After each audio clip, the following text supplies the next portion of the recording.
Good morning and Shabbat Shalom and welcome. This is VBS Torah Study for Shabbos morning online. I'm Rabbi Ed Feinstein, joined this morning, as always, by my dear friends and teachers, Rabbi Mark Gelman, formerly of Temple Beth Torah of Melville, New York, and now the Chief Rabbi of Southern Florida, and Rabbi Sherry Hirsch of the American Jewish University. I'm so glad you're with us, both of you, and so glad that everyone is watching us this morning. It's with both bitterness and sweetness that I have to tell you that this is going to be our last one for a while. We're going to take a summer hiatus after this, a summer break, so that Rabbi Gelman, Rabbi Hirsch, and I can have some time with our families, time to rest and regroup after this very trying year. And we will be regrouping and starting up again in the end of August. I believe it's August 21st, Shabbos morning. And at that time, we'll be live online. We'll be live in person at Valley Beth Shalom. And we'll stream it online as well. So those of you who are watching on Facebook and YouTube will be able to be part of our conversation. And let's take a moment. I'll do this at the end, but I'll forget. So let's do it now, because it's with some deep emotion. I want to say this. We have done this now 68 times. We have done 68 Torah studies through an incredible moment in our own generation's experience, through pandemic, economic catastrophe, political upheaval, every other kind of personal kinds of losses that we've experienced personally, as well as in the communities that we share. And first of all, I want to just offer my deepest gratitude to my two friends, to Rabbi Gelman, who in the middle of the pandemic relocated to Florida and didn't miss a beat, didn't miss a session, and has continued to study with us and offer us his insights. And Rabbi Hirsch, who began a new position at the American Jewish University and has turned it into quite the powerhouse, with thousands and thousands of people across the world learning Judaism, learning religion, learning culture in so many ways through the American Jewish University's programs online. And to both of you, I have to tell you how grateful I am for coming with me every Shabbos morning to look into the parsha, to argue about culture, about religion, about spirituality, about monotheism, and offering your deepest insights. And it means so very much to me. And I hope that we can find ways to do this. Mark is now geographically far away, but we've learned to use these tools. So we will include him in some ways in that way. And Sherry's close by, but busy with this wonderful new challenge of the university. So to both of you, my deepest thanks. And deepest blessings. And to all of you who have tuned in Shabbos after Shabbos, who put us on your breakfast table on a Saturday morning and ate your cornflakes with us and drank your orange juice and argued with us and sent us letters. I so appreciate the messages from all over the world, people telling me, here's a better way to interpret it. Here's what I liked. Here's what I didn't like. I have to tell you, I so appreciate that. It was so wonderful to build relationships with folks so far away and so close by, and it means the world. So thank you for being part of this. We're not going away. We're just taking a summer break to get a little rest. It has been a trying year in the community, as you can probably imagine. And so a little time with my family, a little time with my kids and my wife, a little time with my dad and my mother-in-law, and some time to regroup and refresh and learn some more and bring some new stuff. So August 21st, we'll be back. You'll be back. We'll be back with the Torah. And I hope that you'll join us that morning. Let me just add in, because this is my last time with you guys, because however far the technology has advanced, it's still not that advanced. So once you go back to the shul, unless you put a TV in there with my face on it, which would be terrifying, particularly if young children are there, it would just scare the crap out of them. So there's no way for me to really participate in it, but I'll be starting a podcast, and I know that both of you will be honored guests on my podcast, the God Squad, a podcast you can believe in, and we're about ready to launch that. And, if there's ever any other plagues that affect the world, God help us, I hope not, we'll be back and do this again. But I wanted to thank both of you. Eddie, first, for being the host and so gracious and allowing me to come on. For me, teaching is oxygen. This isn't a job. This isn't even a calling. This is, without doing this, I would shrivel up, and there's a lot of me to shrivel. So you've given me a chance to continue to teach, and because of you, to continue to learn. And also because of you, Sherry. Your contributions have been wonderful, and your patience with me extraordinary and unusual. Since most people don't have that patience, I want to thank you as well, my dear, and for your your persistence in introducing me to Eddie when I came out to Los Angeles 6 years ago, and saying, look, you have got to connect with him, and you have got to come to Valley Beth Shalom, or you're going to die out here. And you were right. You were absolutely right. Turns out Eddie wasn't enough to keep me in LA, but it was absolutely enough to keep me happy and inspired. And it was all you're doing, Sherry. It was all you're doing. We'll talk about it in the parsha today, but you were an angel for me. And I thank you the way I thank all angels, that I wasn't worthy, but I am grateful. And I just want to say to the both of you, at the risk of not having time for Torah study, and I'm a person that doesn't like to say goodbye, I like to say see you soon, which I know this is a see you soon. It's a true privilege every week to be in conversation with the two of you. It's the highlight of my week, really. I look forward to it, and the weeks that I've had to miss for other things, I've missed it terribly. And it's been a true privilege to hear from all of our listeners and from people around the world. We get emails and letters all the time. And as a rabbi, you just want to know that you're making meaning on a regular basis, and that each day feels impactful. And because of all of you, we feel that. So I want to thank every one of you. And of course, the two of you who I adore and love. And, you're my Rav. You're my rabbis. So. Well, thank you. I think, Mark, before we depart, we're going to record you. I just want one line. I want one line from you, which says something to the effect of, that's all well and good. However, and we're going to play it at the beginning of every Torah study. Oh, you're sweet. Okay. To make sure that the spirit of Gelman hovers in the room. Well, you're sweet. Keeps us honest. This morning we are in the book of Bamidbar, the book of Numbers, the book of Numbers, the fourth book of the Hebrew Bible. And we are making our way across the wilderness. And we are now approaching, the 40 years have gone by. In the past 2 weeks, 40 years have passed, or 38 years have passed. And we are now approaching the boundaries of Eretz Canaan. We are finally coming to the promised land for real. We did it 40 years ago, and the people weren't ready. So God sent us back out into the desert. But now that time has come to an end. And we are now approaching the boundaries. And as we approach the boundaries, there is a new dynamic, a dynamic that didn't exist before. You see, before we lived in the wilderness, and in the wilderness, there are no neighbors. So the culture you live is your own culture. It grows in isolation. It's a sort of laboratory. But once you enter the land, once we enter the land, we have neighbors. And the question is, what is going to be the relationship between Israelites and their neighbors, between Israelite culture and the neighboring cultures? How do you maintain your cultural distinctiveness when you're one among many in a marketplace of ideas, in a cultural landscape of different cultural styles? How do you keep your kids interested in the culture of their grandparents? And do you, should you? And that's now the challenge. And the story it's told this week is a fairy tale. It's a wonderful story. It changes. What happens is the narrative flow of the Torah changes, because we're no longer focused completely on Moses, focused completely on the people of Israel. The focus shifts to the palace of the king of the Moabites and the palace of the king of the Midianites, and a wizard whose name is Bilam. Well, what happens is we're trying to cross through the desert.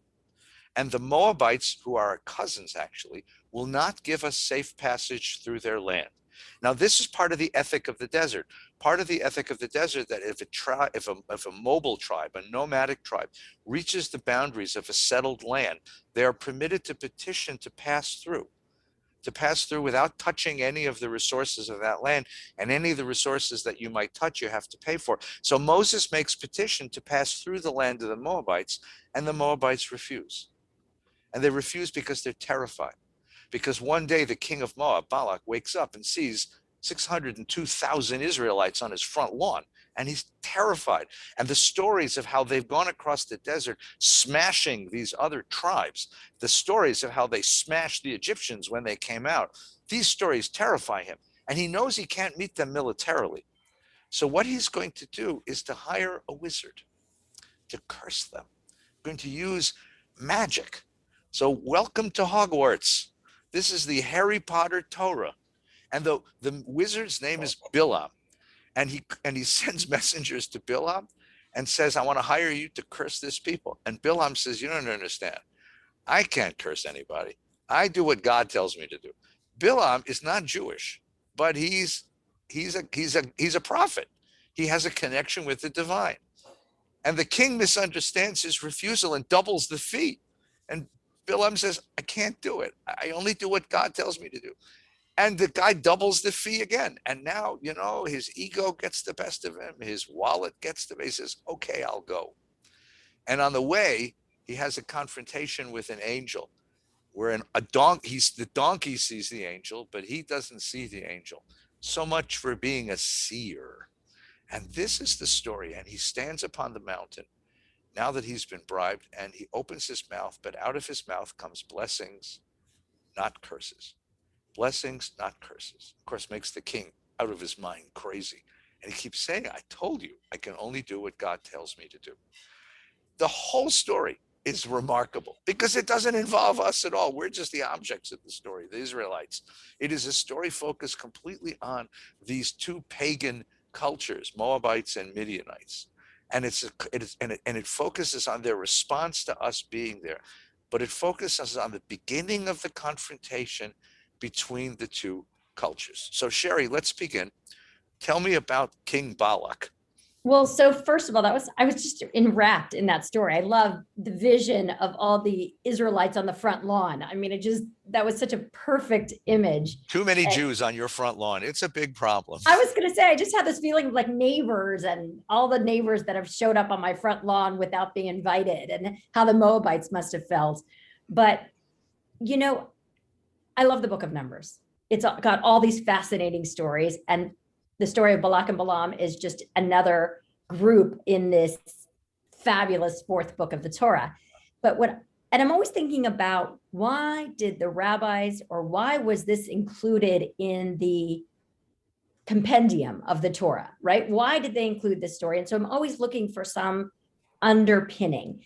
And this year I heard something I hadn't heard before when I was preparing, which is that Balak is so steadfast in going to Balaam and trying to convince him. Balaam is consistent. He's like, I don't do that. I listen to God. And Balak's like, no, I'll double your money. And I'm going to keep trying to convince you and convince you and convince you. And I kept thinking about how much we're so steadfast in our rightness, even if we know the answer has not changed. Like Balaam didn't waver. He wasn't like, oh, okay, let me think about it. I mean, at one point he does go, but he's still like, I only can do what God says. But how much that we can get so steadfast in our rightness, even seeing right in front of us that it's inefficacious. Is that a word? It's non-efficacious. Forgive me.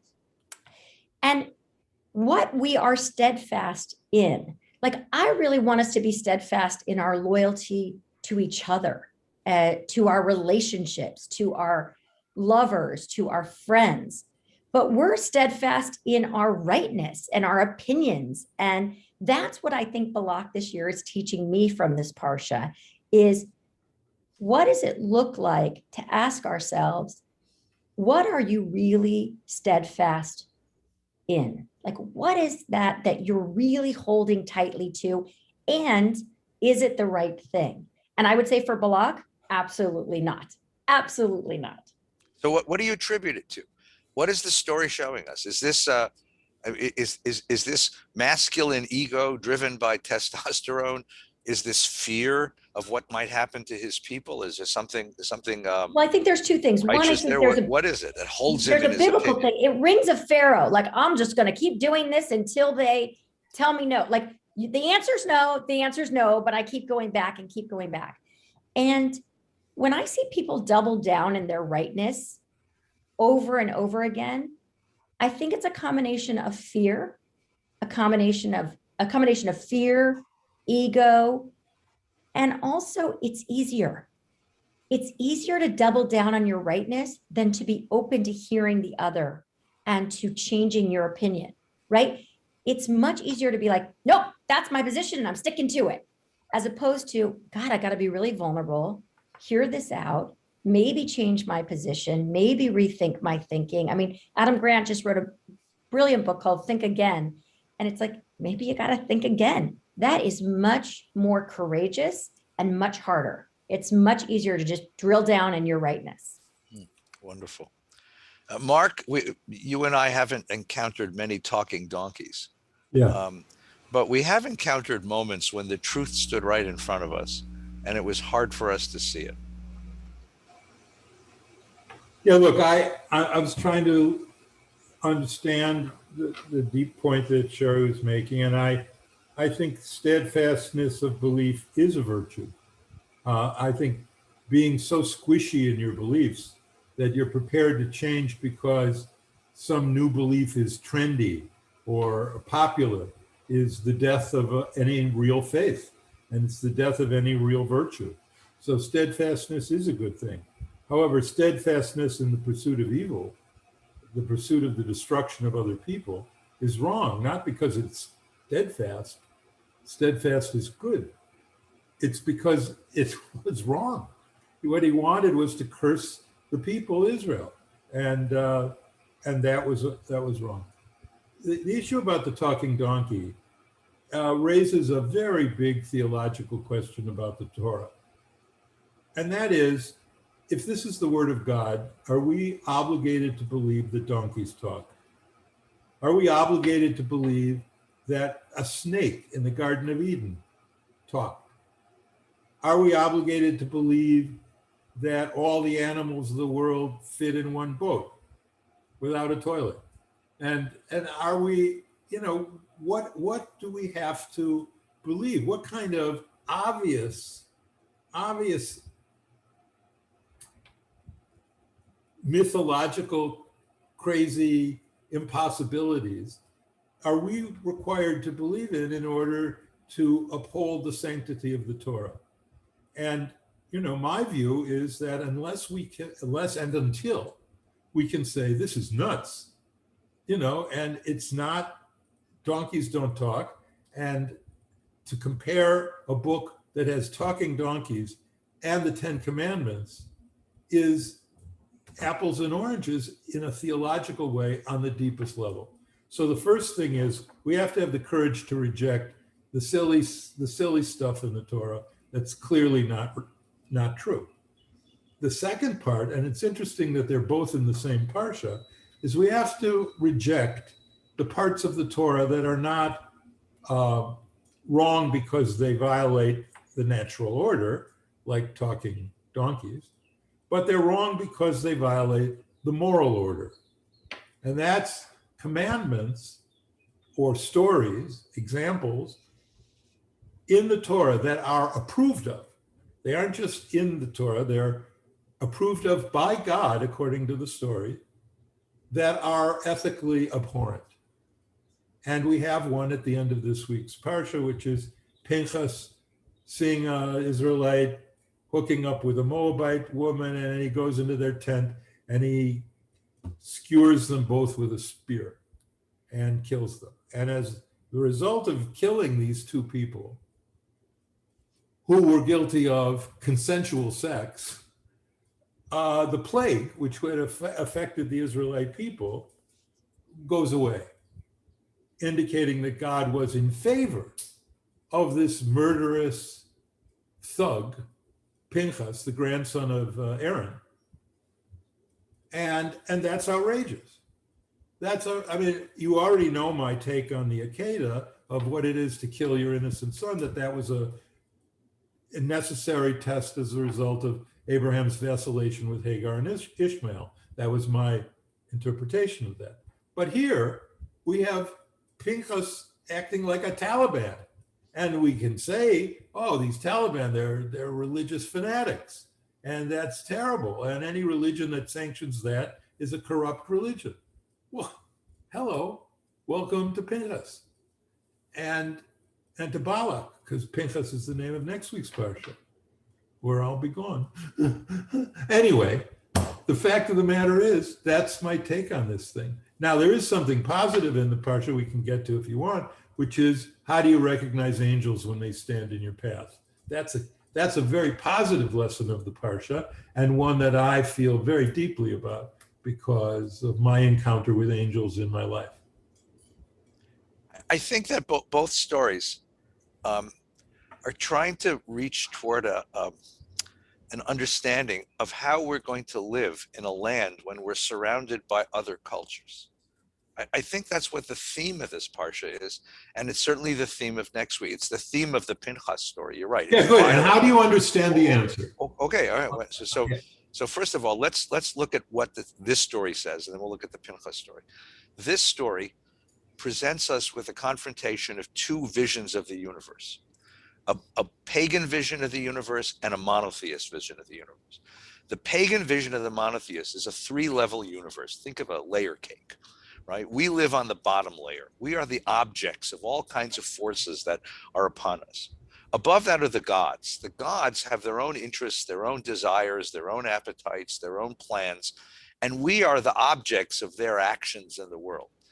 But the pagan world imagines that above the gods, there is another realm. There is a mysterious, strange, powerful realm. And the realm that is above the gods can be manipulated through magic. That's what magic is. It's a manipulation of the forces that then compel the gods to do the things we want them to do. And that's what Balak is trying to get Bilam to do. You are a wizard. You know the potions and the magic words, and you have the wand. I mean, the Harry Potter thing isn't wrong in this sense, that it represents the pagan universe. You have the wand, and you have the potions, and you have the magic words, and you can force the gods to do the things we want them to do. The Jewish world, or the monotheistic world, is two layers. It's us and God. And God you cannot be manipulated. God is God. God has God's own plans in the universe and cannot be manipulated. And that's what Bilam keeps telling the king. He says, I can only do what God commands me to do. I can only do what God empowers me to do. Now, what's interesting about that universe is that it never died. I mean, there are lots of people who still have this idea that if you say the magic words, you can get God to do something for you, that God is a sort of vending machine. And if you only knew the right coin and the right button to push, you can get healing or prosperity or protection or whatever. And the problem with that is that this Torah portion points out that that's foolishness, that this is a moral God, that the only coin that works, as it were, in getting God to do what you want is to live a godly life, is to live the moral life of God's commandments. That's the only way if you're going to get divine favor. That's what the Torah is saying. Mark, that's what the Torah is saying. Yeah, but that's not the Pinchas story. Now, the Pinchas story, hang on. This is what I'm going to miss week to week. How do you replace this? This is too beautiful. This is the passion of a Torah scholar, ladies and gentlemen. You're right. The Pinchas story then takes us one step closer into the confrontation with other cultures. Because what happens? You have two individuals. She is the daughter of the priestess of the Midianites, and he is the son of the chieftain of the tribe of Shimon. Now, by the way, ironically, for those of you who are keeping score, Pinchas is the descendant of Levi, and the guy that gets killed is the descendant of Shimon. Remember Shimon and Levi? The rape of Dinah. The rape of Dinah, the violence, right? Remember Shimon and Levi?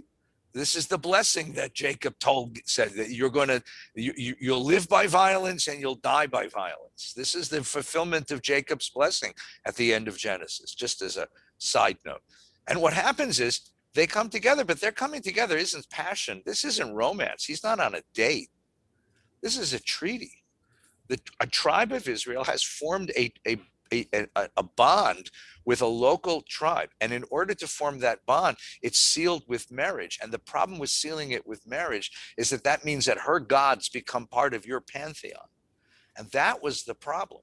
Now, the violence of this of the thing it's the Torah's not exactly positive about it.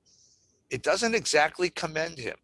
Are you kidding? The plague is removed. You have to read next week, but you have to read next week and see that there's something, there's a sense in which there's something. And the rabbis of the Talmud and the Midrash really take off after this, because you don't go after vigilante violence, even in this case. But the case here, the question is, if you don't stop it, then what happens to this cultural and religious integrity of the people of Israel? I'm not condoning the violence. God forbid. I'm not a Taliban, right? But the question of how do you maintain the integrity of your monotheistic culture in a polytheistic pagan world? How do you keep people in the tribe if the other cultures are offering magic as the answer to all of your problems? The difference between a culture that says, if you'll have a magic potion, you can get everything you want, a red string around your wrist, a fancy book on your shelf, and everything you want is going to come your way. And a culture which says, no, you got to live a moral life. We got to fight hard to be righteous in the world. You've got to do justice and love mercy and walk with God. And that's not easy. The Bible really understands the temptation of the outside. It really understands the temptation of that outside world and is trying to struggle with, how do you maintain the integrity of the culture? Well, you do it with love and not fear. That's right. That's right. That's the sermon. Yeah. That's the sermon. Thank you. But I mean, you don't do it the way it's done in the Torah. That's the point. So what was she done? He should have walked in and said, "Oh, pardon me. I didn't mean to interrupt your liaison. But what you're doing is out and not in the interest." I mean, and square that with the wives of David and the wives of Solomon and all of the treaties that they did, and the same thing. And the problems. That's exactly the story. Right. The wives of Solomon bring all this idolatry into Jerusalem, and it becomes a very serious problem. But the one part of this that I agree with you on is that there is a danger in letting the outside world in. They understood that, and the prophets, ironically, really understood it, as they always made the time in the desert like our wedding chamber. And they were, Isaiah particularly, they refer to the time when we were together as our pure time, our good time. But the fact of the matter is, there are two views.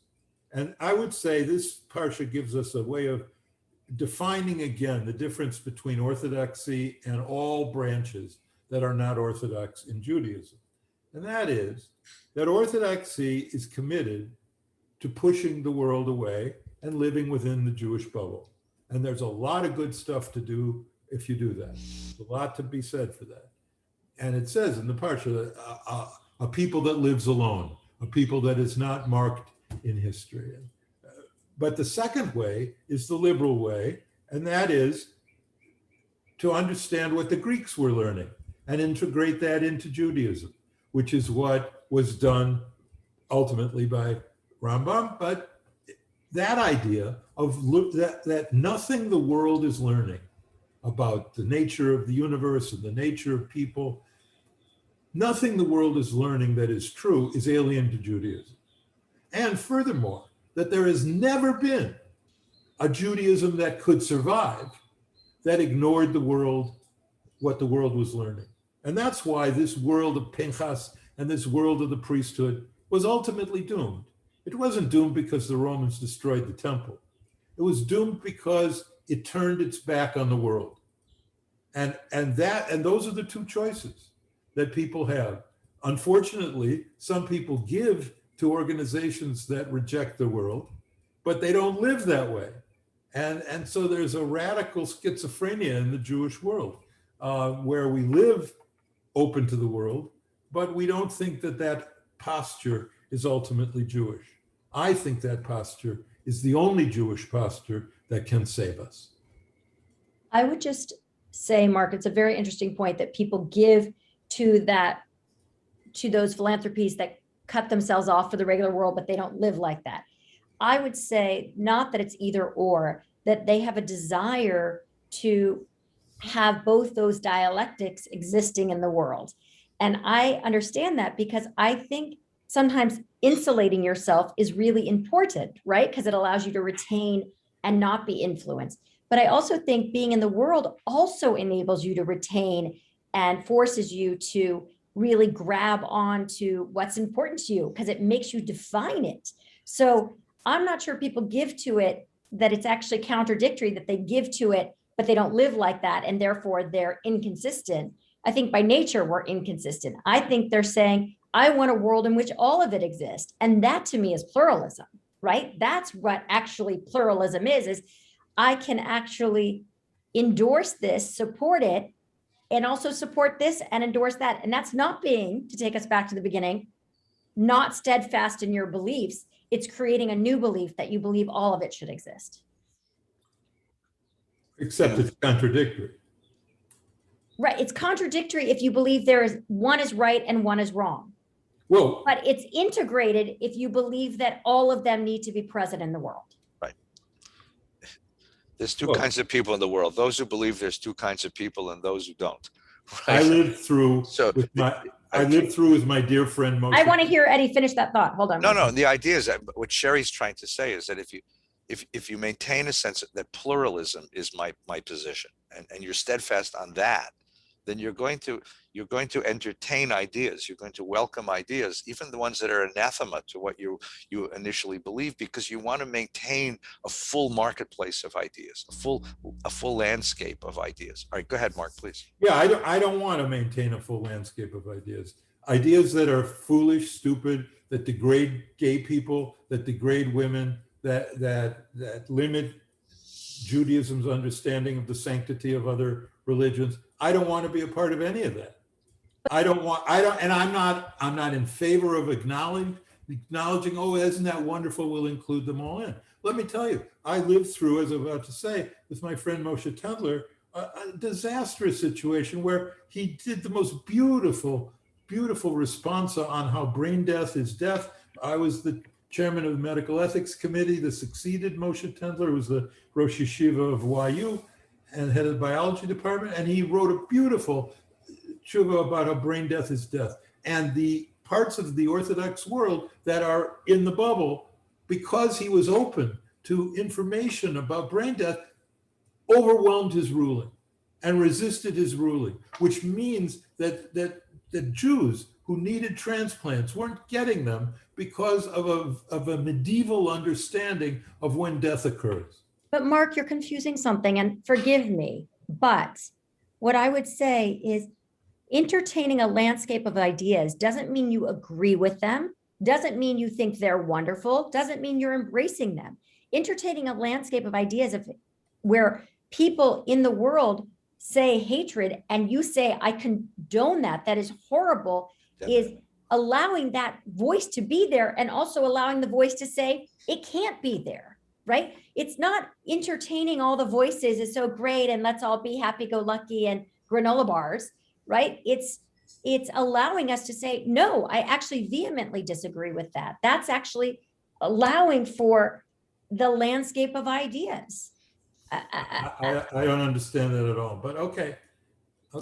It's a discussion. I want to stop here for a second because we're about to end.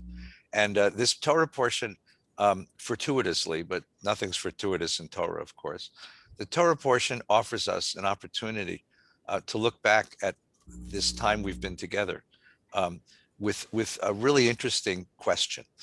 Bilam, the wizard, hired by Balak, the king, ascends to the mountain and looks out at the people Israel, and he's been called to curse them, but instead of cursing, he blesses them. Sometimes out of curses come blessings. Sometimes out of cursed situations come blessings. So before we finish, let me ask each of you this question as we look back over the 68 weeks we have been doing this together online, and look back at the last year and a half of pandemic and catastrophe and upheaval. and try to reach forward, imagine forward of sort of both recovering and moving forward in culture. Out of all those curses, and there were many, of the losses and the destruction and the pain, out of all those curses, what blessing has come out of this? Where can we see a blessing out of this pandemic, out of this last year? Sherry, can you see a blessing out of this last year? I took a deep breath as you said that, Eddie, because I see a lot of blessings, and yet I don't want to be Pollyanna about it. I don't want to be like, in everything that's difficult, we find the blessing, right? Like, I think this year was really hard. It amplified relationships. It forced people into every kind of trial, financial, marital, relation. I mean, I could just, So I don't want to be Pollyanna, like, let's find the blessing in it. But I do have to say that it's allowed me, and I think others, by being a rabbi, I really see it, to reprioritize and to have what I would call the major reset in priorities. So normally you have a reset privately at certain moments of your life, like turning 50 or turning 40 or at a divorce, at these liminal moments. COVID gave us a reset in a global way in which we were all in it together. And the question will be whether people are able to honor the reset and the learnings that they discovered in this past year. So that's what I would say is the blessing. Thank you. Mark, what's the blessing that you pull out of this year? There was a tree in my backyard, and when I was living in New York, that fell over, and I went over to see it after the storm, and it was filled with termites, dust and stuff, and it was obvious that it had been weakened by termites from inside, and yet it was the storm that blew it over. And that's my sense of the blessing that has happened in the last year. There are many institutions in the Jewish world that are like termite-infested trees. They've lost their meaning, they've lost their rationale, they've lost any understanding of why people should support them and what they should do with them. And even the ones that have not lost their rationale were sorely tried, chief among them the synagogue. And what I think last year did is it showed the way to the future. It's going to be a much more difficult future and more disorienting future than this last year. It will make last year look like a honeymoon. And that is these three boxes. So if you ask yourself, going on from this year, is it better for people, 20, 30, 40, 50 people to come to your shul and hear your Torah class? Or is it better for thousands of people all across the world to be able to hear our Torah discussion? Which is a better Torah discussion and which reaches more Jews? And I think an honest appraisal is that this is the future. And I'm glad you're going back to the shul, and I'll miss you terribly. But the truth of the matter is, this is the future. This is how it's going to look. And people should have the right, and will have the right, and now have the technology to learn from whatever teachers they want, from whomsoever they wish. And that's new. And I think with it will come a new understanding of what a synagogue is. The touching, the hugging, the being together in community, all of that was great from the physical synagogue that we've been used to for 200 years. But the fact of the matter is, the cost of it and the fact that it didn't totally serve as a community or family or welcoming habitat. Yours does. And when you were working, Sherry, in the pulpit, yours did as well, because of your graciousness and the generosity of your soul and spirit.